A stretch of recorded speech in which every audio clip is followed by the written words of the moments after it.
साल 1585 में चावंड किले को मेवाड़ की राजधानी बनाने के बाद महाराणा प्रताप ने मेवाड़ का एक बहुत बड़ा इलाका दोबारा हासिल कर लिया और सिरोही, डूंगरपुर और बांसवाड़ा इन राज्यों को फिर एक बार महाराणा प्रताप मेवाड़ की अधीनता में लेकर आए और जहाजपुर के राजाओं ने महाराणा प्रताप की सर्वोच्चता स्वीकार की। महाराणा प्रताप ने पूरे मेवाड़ को आज़ाद करा लिया सिवाय चित्तौड़गढ़ और मांडलगढ़ को छोड़कर। हम आपको बता दें कि साल 1577-78 के दौरान महाराणा प्रताप ने मांडलगढ़ पर आक्रमण करके उसे जीत लिया था, लेकिन वहां पर उन्होंने मेवाड़ के बाकी किले और मांडलगढ़ के किले का थोड़ा सा भूगोल देखा। तब उन्हें समझ में आया कि मांडलगढ़ का जो किला था वह मेवाड़ के बाकी किलों की तुलना में कुछ अधिक ही दूर था।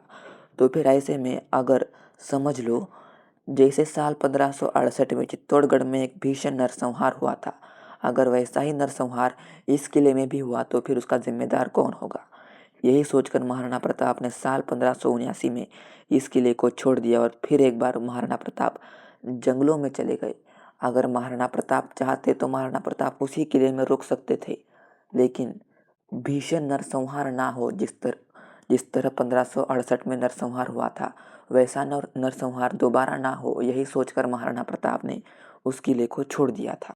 साल 1585 के बाद साल 1595 तक महाराणा प्रताप ने पूरे मेवाड़ को मुगलों से आज़ाद करके मेवाड़ की ताकत पहले से भी ज़्यादा बढ़ाई और साथ में सिरोही, डूंगरपुर, बांसवाड़ा और ईडर इन जैसे राज्यों को भी मुगलों से आज़ाद करवा दिया। साल 1596 में महाराणा प्रताप जंगलों में शिकार के लिए गए थे। तब अचानक से एक शेर ने उन पर हमला कर दिया, लेकिन महाराणा प्रताप ने उस शेर को मार गिराया। हालांकि उस शेर का एक पंजा महाराणा प्रताप के पेट पर लगा, जिसकी वजह से महाराणा प्रताप थोड़े घायल हो गए, लेकिन फिर बाद में उनके ऊपर उपचार किए गए और महाराणा प्रताप ठीक हो गए। इसके बाद मतलब इसके 2-3 महीने बाद मुगलों ने मेवाड़ पर हमला कर दिया। तब महाराणा प्रताप ने मुगलों का सामना किया और मुगलों को पीछे ढकेल दिया और महाराणा प्रताप इस युद्ध में जीत गए। लेकिन इस युद्ध में एक भाला महाराणा प्रताप के पेट में लगा और यह भाला उसी जगह पर लगा जिस जगह पर उस शेर के साथ लड़ाई के समय उस शेर का पंजा महाराणा प्रताप के पेट में लगा था और उसी जगह पर वह भाला भी आकर लगा, जिसकी वजह से महाराणा प्रताप इस युद्ध में और भी ज़्यादा घायल हो गए, लेकिन महाराणा प्रताप यह युद्ध जीत गए। इसके बाद धीरे धीरे करके विष महाराणा प्रताप के शरीर में फैलने लगा और फिर बाद में 19 जनवरी 1597 में महाराणा प्रताप की मृत्यु हो गई।